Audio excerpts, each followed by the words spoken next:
She was 14 when she came out. My first reaction was, no, this can't be right. And I felt like I had to stop her. They were like, dirty fag or whatever, and started like punching me and kicking me and pulling out of me. I moved back to Roscommon, and then it turned out I definitely wasn't the only gay in the village. When I was pregnant, I remember there was lesbian porn on. Did it go into my head, and then did it somehow go down and reach the baby's brain? I said, how the fuck could you be gay? I said, none of our family is gay. I said, where did that go? I said, is that a sickness? I'm in the country and I'm wearing check, so I'm either a farmer or a lesbian. I think I definitely consider myself butch. I think because of my appearance, a lot of people just don't feel like they have to ask. I pretty much knew I was gay from the age of 9. I was actually standing in Dunn's in Wexford, and I looked up at a poster and it had a man, woman and a child, and I burst into tears.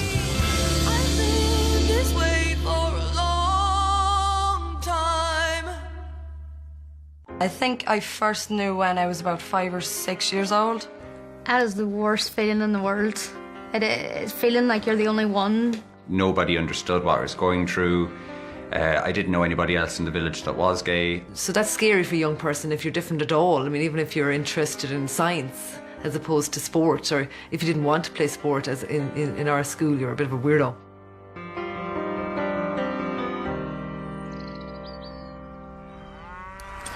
The wellies, a farmer's friend, I fucking hate them, but also skinny jeans work very well with wellies. I'm Will Kane from Roscommon, and I'm 36 years of age.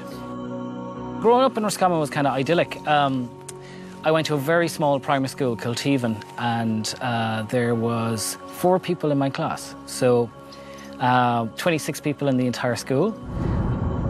Roscommon's a great town. Like, I suppose when I was growing up, I couldn't wait to get away from it because it is a small town.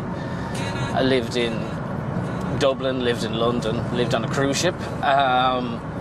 But when I moved back, I really kind of started to appreciate how kind of much of a community it was. 2 years ago, I was a project manager based in IBM in Dublin. My father died suddenly, so I came back home farming. We just do dry stock, which is buying in animals at a young age, feeding them up, and then selling them off for slaughter. So the first thing to do is to count them. It is a 7-day-a-week job, and if you wanted it to be, it could be a 24-hour-a-day job as well, because there's always something to be done. Some of them will get nicknames. There's one fella there with a breathing problem. So he's called Darth, after Darth Vader. And then there's one with a black patch. He's Panda. The label thing, it starts to become less important. Like, gay farmer, not overly. Farmer who's gay. Let's go with that label. Should I find my way home?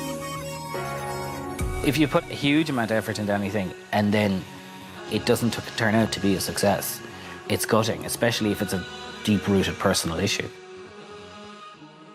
When Roscommon went no, Twitter went crazy, and we started getting these really, really positive tweets. Stuff like this: do not make fun of people who come from South Leitrim, Roscommon. Many of us voted yes, but the odds were against us. 17,615 is a lot of yes, and we like to think that we helped some of those 17,000 get out there and vote that day.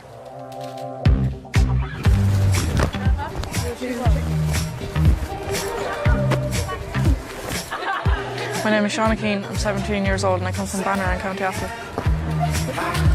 I was definitely a typical tomboy from really young, like I can't remember a time when I wasn't. Sports was always huge. We own a local shop in town, we've owned it for 12 years and my dad would have been a renowned enough hurler, so everyone kind of knows the family. If anything happens, you know, the majority of the town knows the next day. It's not in a bitchy way, it's just, you know, the casual news around the town. There was no gay people in my town, not that I knew of anyway at the time, but like I was going to grow up and marry a man and just never say anything to anyone because I didn't know anyone that actually did grow up and, you know, say, you know, yeah, I'm gay.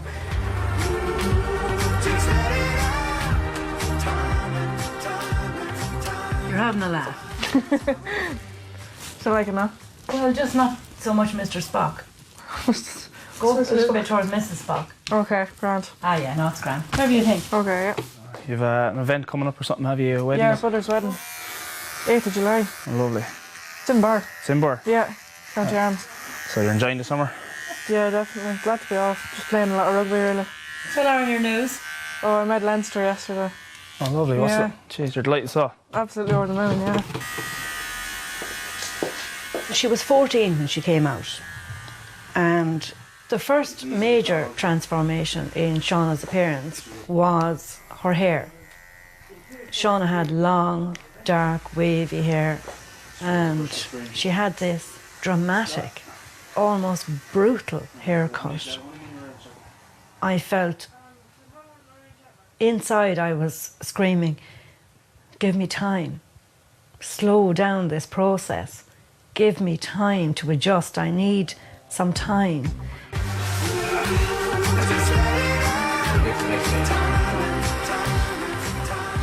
Tell me, did you go get it done here by yourself? Did you tell anyone you were getting the hair cut that short? I told Mama I was going to get it done, but it was kind of just a sudden decision. I just went.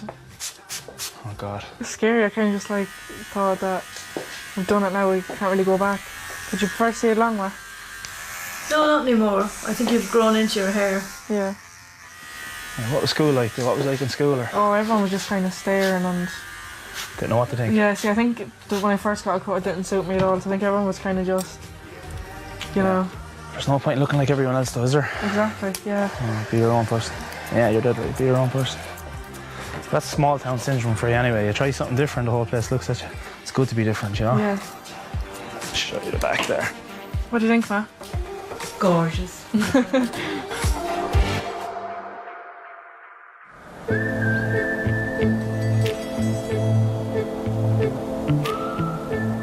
My name is Owen Bordoon.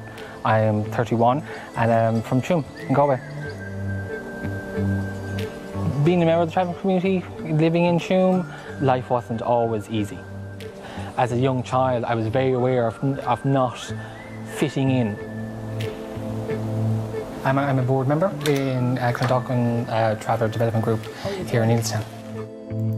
There's a lot right here, from emergency accommodation work to kind of drugs and substance abuse to primary health care, which is about community nursing and I suppose education around health topics, to even educational progressions. I don't think I wanted to move to Dublin. I think that was just events, how they unfolded, but I've always wanted to help people. Travellers have been marginalised, gay people have been marginalised. There should be more understanding in the community. Down and around. I have been threatened over the years, but I think the threats come in very different ways. Sometimes it can be violence, sometimes it could be psychological, isolation, kind of deep emotional disturbances. I do believe things aren't as equal as they need to be. Down, round. But I quite happily do this for hours every day, but he'd get quite fat, so. It's very much part of life, I think, having something to care for. And also, dogs love you constantly. Myself and Dan, we're on our 9th year. Yeah, we would have spent a lot of time behind closed doors as a couple. I think my family have challenges. You know, they certainly have challenges, and I think it's not really about them. At times, I don't really feel it's about me. I think it's about other people. I struggled with that for a long time, didn't I? Yeah. Like, you know, quite soon into the relationship, he had met my family. Oh, very soon, like 2 weeks. And a bit quick now. it was a bit quick. And then it took me a while to, I suppose, accept that it wasn't that Owen was blocking me from seeing his family. It was that they didn't want to, on some level, meet me. I, for a very long time, took that very personally. Yeah. So I did take that very personally, and rather than, but I also benefit from that issue because I don't have to deal with half the drama that it was in everybody's lives. But I do genuinely believe that my family love me, you know, and they do love me. Mm-hmm. Just that I can be complicated for people.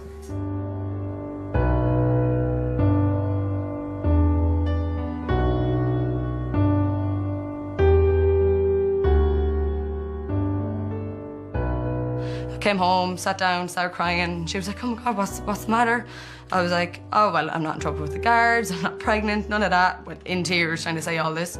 And she was just like, Megan, I know you're gay. And I'm just like, what? Can I play PlayStation for the rest of the day? And she was like, okay. With your parents, it's more, am I going to disappoint them? Are they going to be sad? Are they going to be worried? Are they going to be angry?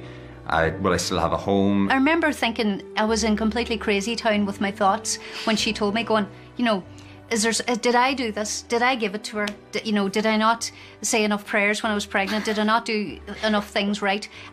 But it's obviously it's nothing to do with that. And I don't know. I don't know. Hurts your face. My first reaction that eventful evening when Shauna came out was, no, this can't be right. And I felt like I had to stop her, get in the way of her making a horrendous mistake, because she was 14. I went into complete denial. And I must say, not because she had come out as being gay, but I couldn't believe that as a mother, I had missed it. I just felt that I had let her down so badly. But she said, Mum, I've always known I was different. From about 8 or 9, she put her arguments so strongly that I had to take a step back and think, perhaps she's right. Did you ever think we'd stop loving you, honey? Did that ever cross your mind, I wonder? Yeah, and I know. Really? Yeah, I know it's such a horrible thing to think, but I think just because you do be so scared, we'd never have the same relationship. Yeah, yeah. And that was really scary. Do you remember the day I came out? Yeah. Well, I know it was such a horrible kind of situation. But yeah. I desperately wanted to hold on to my little girl, who was inevitably going to change anyway, but everything was happening too quickly. I was overwhelmed with all these fears. I mean, we're down in rural Ireland, but I would hate to think that you were forced out of your own environment because you were gay. Yeah. Yeah. But there was kind of a solid year where we didn't really talk about anything or... Yeah. Yeah, there definitely was a transition, wasn't there? There definitely was. It did take time. It wasn't something that happened overnight. Yeah. And then the school were forthcoming with, advice lines and information. Yeah. And Did you look at any of the information or...? No, because I thought, I don't want them to be coming forward with information. I want them to help me to find a cure. Yeah. But I was reassured, that, of course, it wasn't new to them, but it was all new to me. Yeah. So I quickly got over my crazy period of trying to find a cure. Trying to find a cure, yeah. And only time can make you the wind that blows away the leaves. My parents are great, and I do think, someone told me good advice before, it took me from realising I was gay to really coming into my own, about 7 years or so. And so you have to give your parents at least that amount of time, if not more. It was so stupid, but when we went to talk at the youth club when Kirsten had come out to Sinead, and I was really in a fluster, as I say. I had a race of emotions going through my head, and I couldn't figure out what I'd done to make this child gay. And I had said to Sinead, in all seriousness and matter of fact, I said, Sinead, when I was pregnant, I remember there was some channel that had lesbian porn on, and I thought, did it go into my head, and then did it somehow go down and reach the baby's brain? and I thought, this is how she had turned out gay. And that's how it happened. God help us. And it's the most embarrassing story ever, but that's quite embarrassing.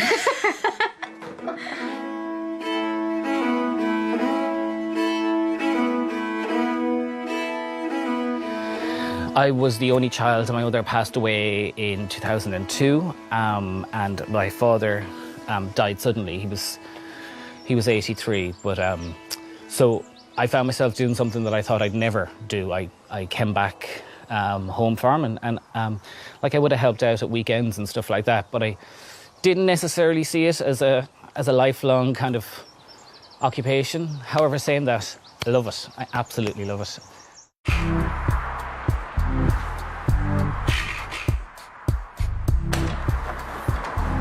This was Dad's tractor, and God, you think about any time you're in it. I remember at the end of each stacking a bale session, Dad had always said he was proud of me, and that's a nice thing to kind of be told.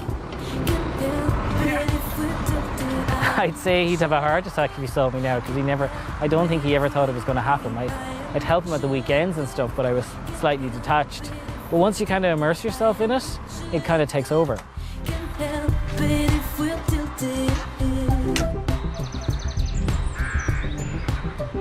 His ancestors toiled this land before him, and I'm kind of continuing it on, and it's lovely. It really is lovely. There was a 53-year age gap. I was a miracle, and that has its own kind of issues. He didn't know I was gay. It was the decision that I had made not to tell him.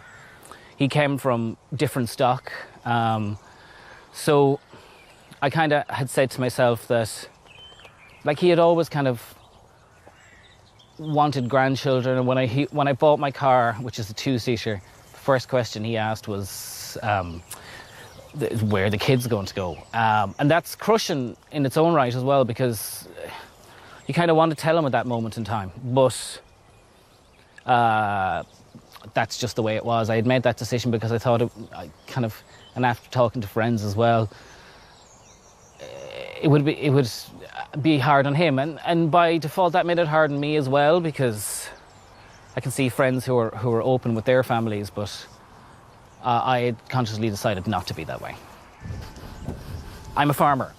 I'm gay. They're two separate things. I produce beef that is of fairly decent quality. I sell it like Jimmy down the road. So it doesn't matter what I am. It really doesn't matter. It's as long as the quality of beef is good, then I'm happy.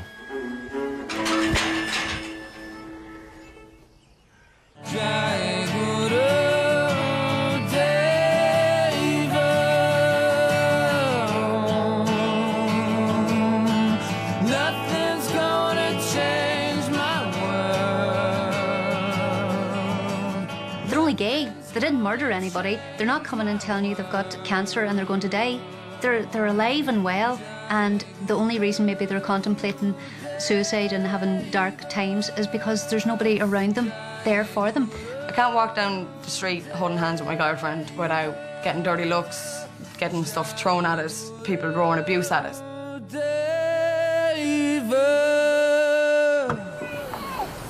First went fishing, I was about 5 or 4 when you taught me. Yeah. Showed her how to cast it, you know? Yeah. I got you a small rod, didn't I? Yeah. Me and Dad be really close. He's like, plus he's nearly one of my best friends. They were like a pair. You don't see one without the other. Yeah.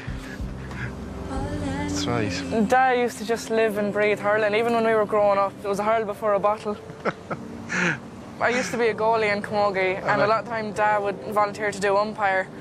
And he'd bicker at me from the side of the goals, and we'd often end up fighting in the middle of a match.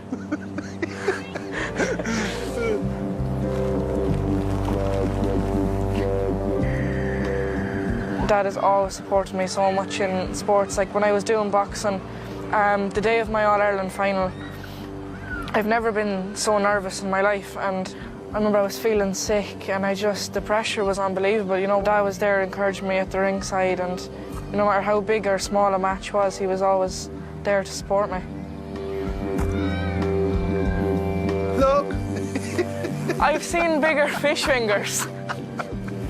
Literally, fish fingers would be bigger. Like, look at the size of them. Shocking.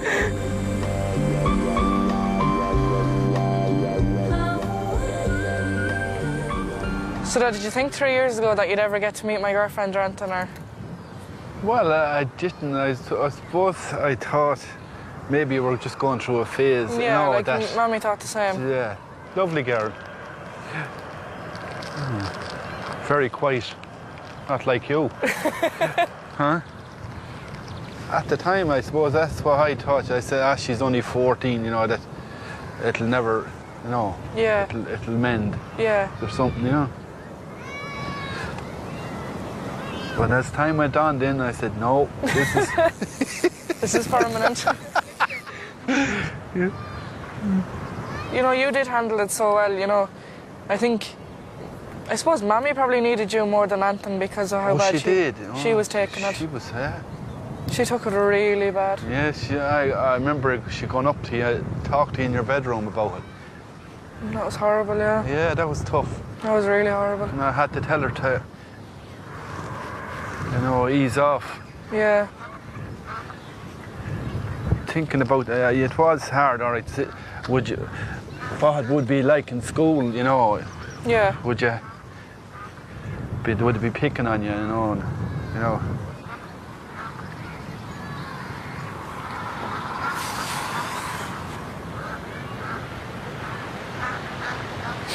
You all right, Flo? You all right?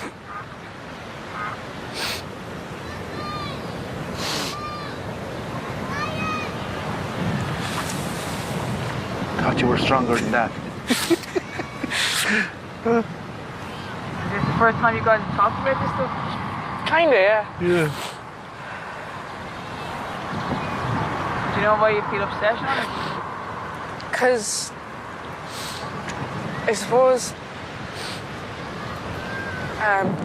when I was 14, I never thought, you know, things would be going this well. Like, everything is just in my life, I suppose, going really well. Like now, like sports, and you know, I never thought I'd be at the stage where we'd be able to talk about it, or I'd have a girlfriend, or I'd be so happy, or that I'd actually be able to bring her home and meet my parents. So it's just, it's mad to think about now, like how much has changed, because I was so sad when I came out because of the way things were, but it's just, like, I'm not sad now, I'm crying because I'm so happy, you know, it's just crazy to think about. I'm happy for, you know, that is, you know, it's hard to talk about it, isn't it? Yeah. You know, it's... Let's go. You all right? Yeah, I'm good, yeah. However close we get sometimes. At least we got something anyway. Yeah. Oh, thanks for a great day, Dad. Yeah, it was lovely, wasn't it? Yeah. I think we can take it.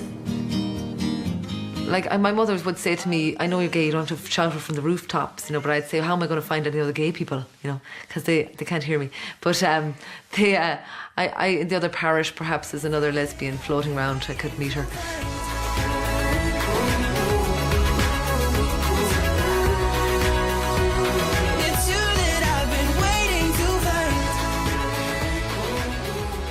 The social seed for gay people in rural Ireland is one of two things. Hop on a bus or a train or your car and go to Dublin or Galway or anywhere where there's a gay bar, or just go to your local pub and integrate. That's what I do most weekends. Now, if I was in Dublin tonight, it's inevitable I'd end up in the George at 2 o'clock in the morning. But that's just because that's what I'm used to and that's where my friends are going to be. Most of the day I'm spent in jeans covered in cow shite. And when I do try and go out at the weekend, I do try and wear nice kind of ironed clothes and try and kind of keep my wardrobe up to date. But I'm in the country and I'm wearing check, so I'm either a farmer or a lesbian. I'm going out with my friends Pat, Marion, Porrick. They're friends of mine from up the road, they're neighbours, and I didn't really know Pat or Marion before I moved back to Roscommon, and then it turned out definitely wasn't the only gay in the village.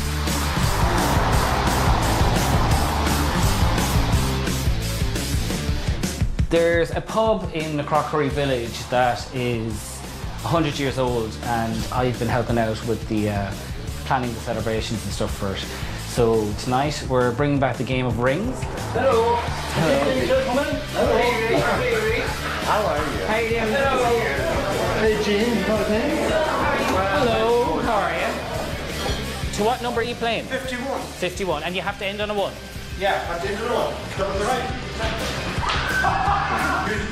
This is rings. When I was growing up around the Crockery, there was ring boards in all the pubs in the villages. Not so much in the last 2 years. Sky Sports has kind of replaced it. But because of the centenary celebrations, we decided to bring rings back.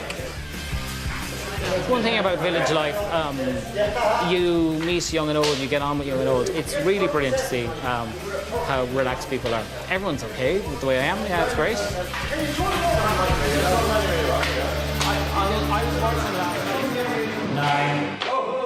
This is my Chevy shirt from Venezuela. My red shoes, because I have done a certain David Bowie number here. Myself and my partner Marion. It's just quite openly accepted that there's a gay couple in the village. Marion, well, he did that because he was passing through Bavaria one time and just picked that little number up and stuck with it. You know, he goes gardening in it and that sort of stuff, you know, as you do.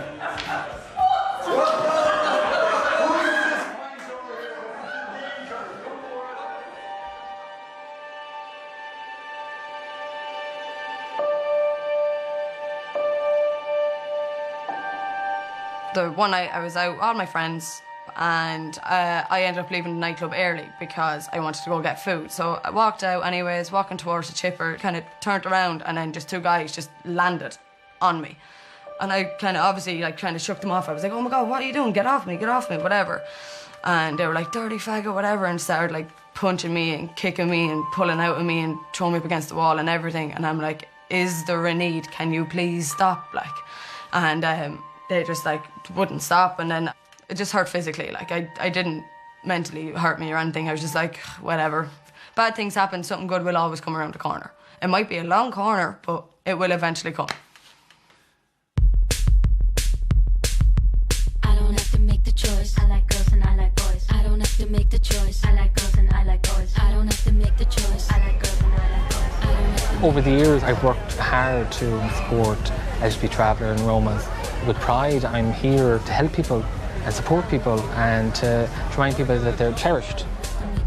For a traveller man or a traveller woman to come out as gay or lesbian, it's very, very difficult because it's not accepted in the travelling community to be gay. It's not accepted in the travelling community to be different.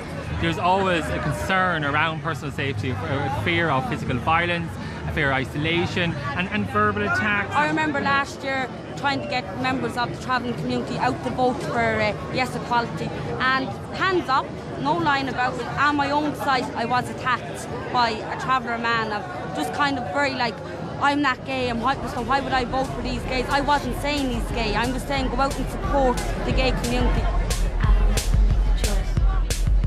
Heterosexual and LGBT people here supporting each other is absolutely brilliant. Well, my husband would think that, why are you going because you're not gay?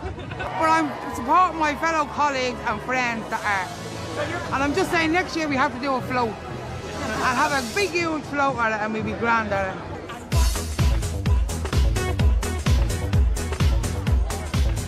About 2 or 3 months before I came out of the closet, 3 guys jumped me into Tullamore and they had their faces covered and bet me because I was gay. There's a lot of suicide and mental health in the travelling community because of them being gay and they can't come out with it, and they're getting married and they're living lives. And so yeah, it is hard in the travelling community to be gay. I was terrified of what the travelling community would think of me. I couldn't come to terms with accepting myself and what my family would think of me, and would I be disowned and would I not be recognised. But they accepted me and it's been a roller coaster ever since.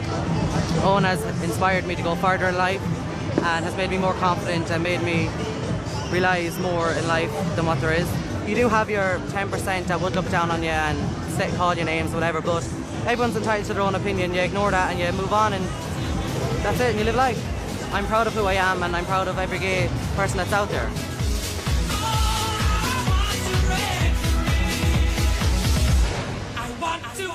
I'm not one bit worried that people are going to think I'm gay. I'm judged every single day of the week because I'm a woman, because I'm a traveller woman.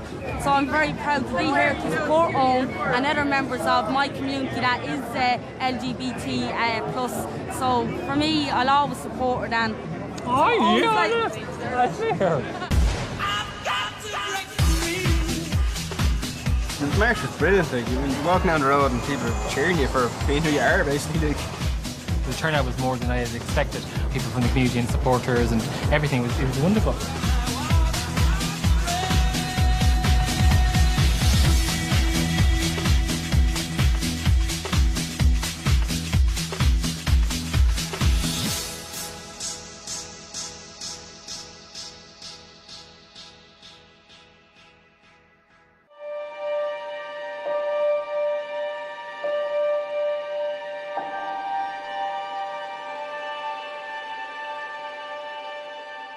My twin is not gay, but I am gay, and I've met a lot of twins in my life with the same.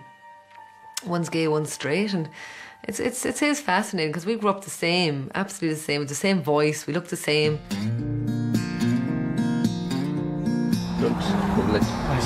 So just pull.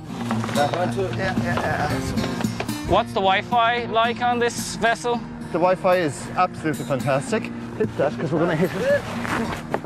This is Le Carreau. St. John's, Le Carreau. St. John's, Le Carreau, and we're going towards Loughree, oh Loughree.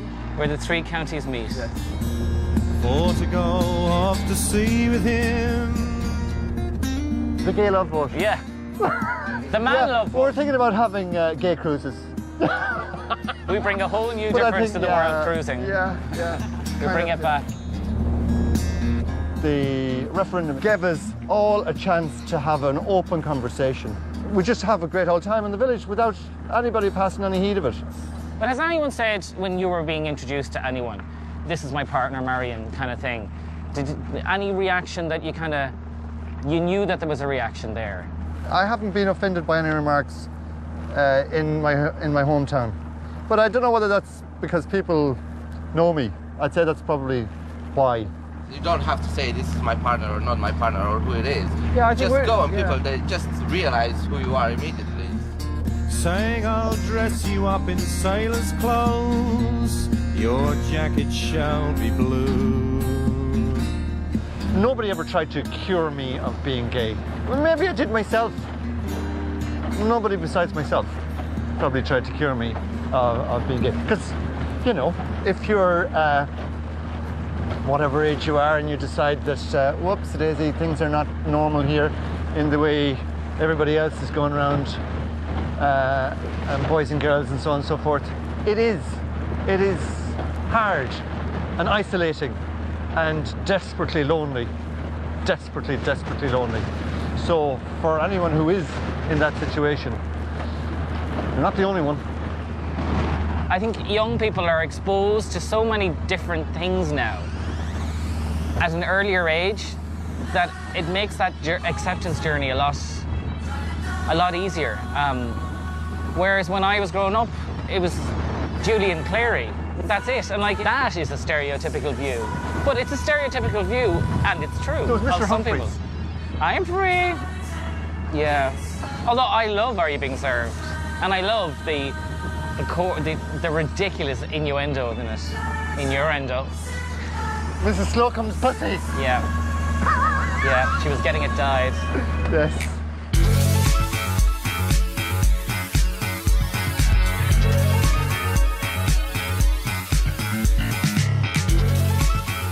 I pretty much knew I was gay from the age of 9.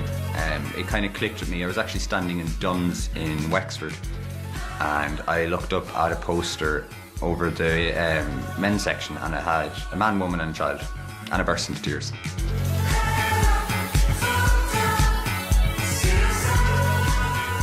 You know, I don't think if you were in a city anyone would really care, but definitely just the way it is in rural Ireland, people aren't used to seeing a girl in a suit, so they might kind of stare. What about these gloves? You know, they have a pattern. Doesn't that look like it has a bit of life? That's a small. Yeah? I'd shop a good bit, yeah. Probably just casual clothes, like a pair of Converse and chinos and a t-shirt. It changes day by day. Like, some days I'll just be really sporty, some days I'll just be casual. Try those anyway. Yeah. Shopping for something formal is out of our comfort zone, you know? It is an important occasion for us. It is her brother's wedding. So we have to strike a balance between what would be respectful for the event and what Shauna would be comfortable in. What do you think?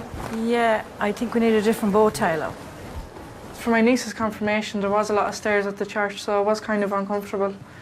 No matter how much you get used to people kind of staring and stuff, it is something you have to think about and you will worry about. Give us a twirl. I go on. I'm not twirling. I go on. I'm 17, I'm not twirling. Go on. We don't go to Mass. I would feel, in a Catholic church environment, she may well be tolerated. but she wouldn't be accepted. That's not good enough for me. I don't want my child in an environment where she's just tolerated. I think I definitely consider myself butch. I think, people, because of my appearance, a lot of people just don't feel like they have to ask. And some people do, but I think a lot of them just assume. It's just I wonder how everyone in the church is going to react. Yeah, that looks nice. Yeah. There's a lot of people staring. Focus, don't even look. Mm. Does that feel comfortable there, love, is it? It's not? See, that's the problem. You can't really get women's suit pants, really. And if you get men's, they're different shapes because women are normally bigger at the hips.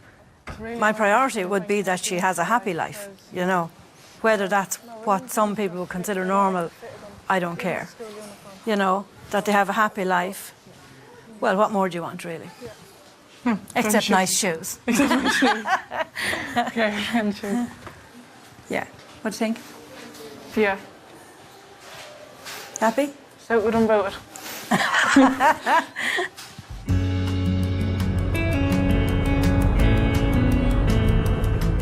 I'm going home to talk to my father. We've never really talked about me being gay and how he really feels about it. Home, heart and family. Galway, still a Galway man. I was anxious on the way down because I'm looking back at stuff I haven't really thought or spoken about. I don't ever think I thought it was lonely. Looking back, my God, that was lonely because I never wanted to go places. I never wanted to do things. I wanted to cocoon myself in that safety of a horrendous silence. You're young, you're bright, you have all this energy, and you're actually choosing to sit at home rather than go out. I know I planted those seeds down too deep. Getting older and coming out and saying things to people and talking to them, there was always a sense of why did none of us talk about things and why we were all ignoring white elephants in rooms. And the parents, unfortunately, especially the mother, has had her struggles with it. Sometimes even when a parent might think things are very positive, that having those discussions anyways, I think needs to happen. And it's not about discussing your orientation, but it's about talking about how people are, how they feel, and how do they have a sense of belonging. Everybody wants to belong, and I think that when we don't have a sense that we belong, that does real damage.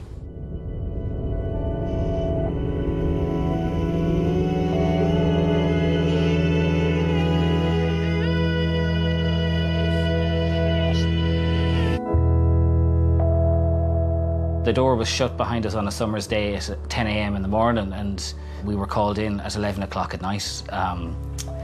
We just had fields and fields and fields to run around, and it was kind of like an amazing upbringing.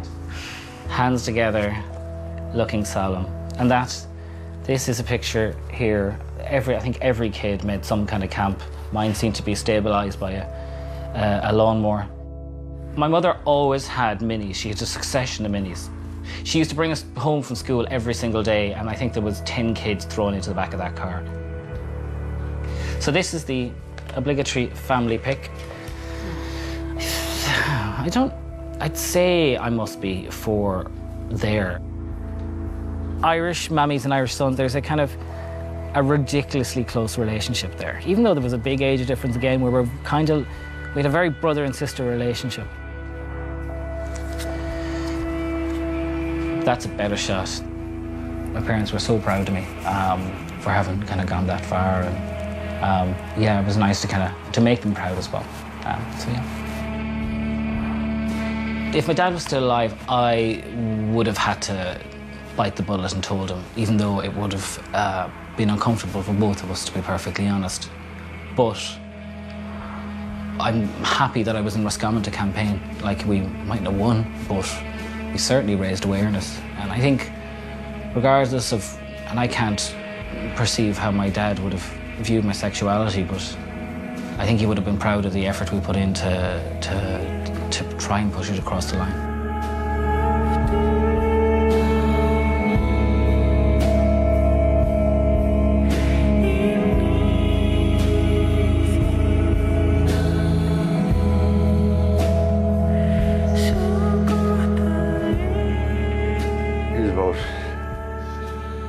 19. He was about 19. I'd kind of had set it in the corner of my mind. I said, yeah. I think he's playing for the other team. You know what I mean? Then he's playing for the other team. I kind of knew it. I kind of knew, never talked about it, never discussed it with him, honestly, until one day he said, I'm gay. And I kind of ran with it for a minute, you know. I said, you're kidding me. I said, how the fuck could you be gay?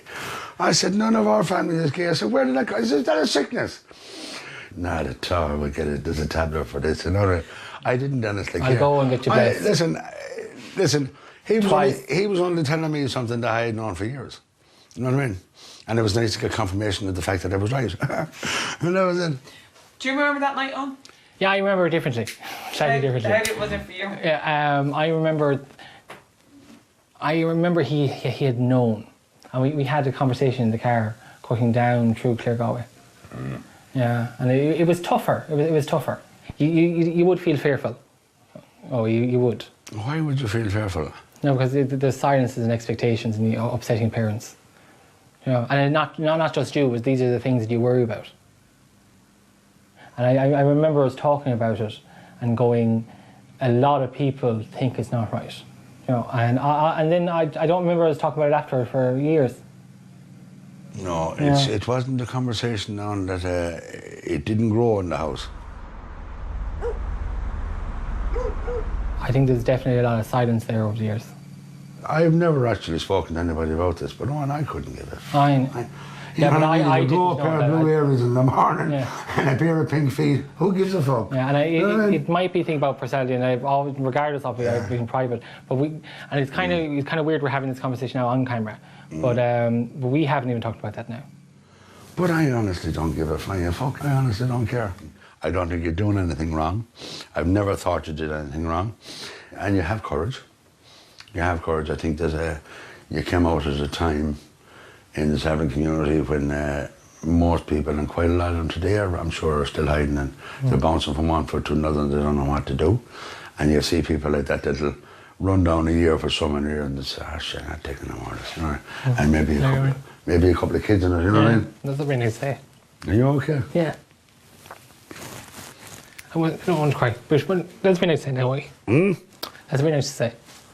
Yeah, grab a hold of that. And you should come prepared for a cry anyway. I wasn't prepared for a cry. Yeah. It's embarrassing, I tell you. I think an awful lot of the parents in Ireland, their eyes were opened on the 22nd when the referendum said a big, huge, wide, fat yes. You know what I mean? It took such a long, long time, you know what I mean? But Ireland made a very, very mature and honest step forward to making a more inclusive community. Blood is blood, and family is family, so at the end of the day, you either accept it or turn away from it. And if you turn away from it, it's a smaller family. I think it is a pity that we've never had this kind of conversation anyway before. I don't see the need for one. Yeah, I do. I don't. Yeah. Well, if you do, you need, that's to satisfy your mind. You know what I mean? I'm not responsible for the colour of another man's opinion. I'm responsible for my own. Yeah. And same for you. You know what I mean?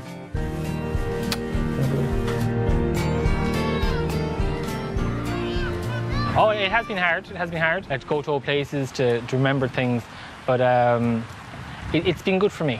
It's been good for me. To have always say you're part of my family. You are my family. This is not something that's up for a debate. You know, and to have that very, very clear is wonderful. It's wonderful.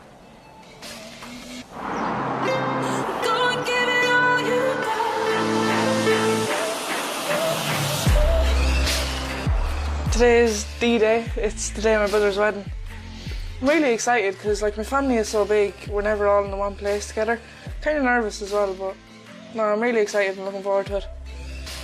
My sister was saying it to me. She said, you know, why are you wearing a full suit? And I wasn't nervous until she kind of said that. So I'm a little bit nervous. I feel uncomfortable in the church. I feel like people are just kind of judging me. People are kind of like, why is she here? Because, nearly everyone in the town knows. So I kind of just feel like, why, they're thinking, why is she in this kind of environment? She's not really accepted here. I'd feel more comfortable in this than a dress anyway, so, Are you comfortable? Yeah. Your jacket is pulled a little bit tight at the back, Sean. Big, big day. Can't believe it's come around so quickly. Andrew's the favourite. That's not true. How's me hair? You look lovely. I'll do your hair for you. We'll make you look lovely. All them curls. If you know mullet, will we? No, you need butter. Oh.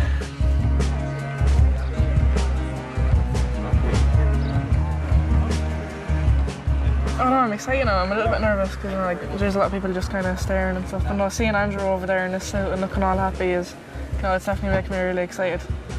Oh my God, I'm wearing the same suit as your man over there. That's so embarrassing. What?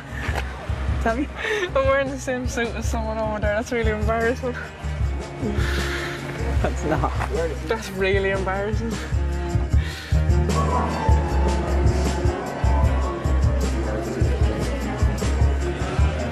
When into the church I was really nervous, but I'm fine now, People have been coming up to me and saying, they like what I'm wearing, so that kind of helped calm me down. But like even a couple of months ago, there's no way I would have been comfortable sitting in the church wearing a suit or anything. It wouldn't have been me at all. I don't know how I would have taken it, I wouldn't have been comfortable at all. But no, I feel grand now.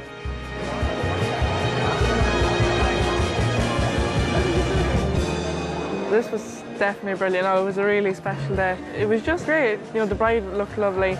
Andrew was really excited, and I'd be really close with Andrew, so it was lovely to see him, have a special day like it, but it was brilliant.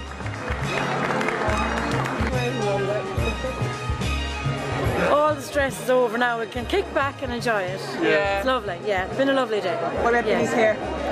Oh yeah, we're working on it. We're working on it. At least he has hair. I'm so lucky because there's so many people around and they can't be themselves day in, day out. And I remember what that feels like, and it's just the worst feeling ever. But now being able, to stand here with my family, being totally comfortable, it's just such a great feeling.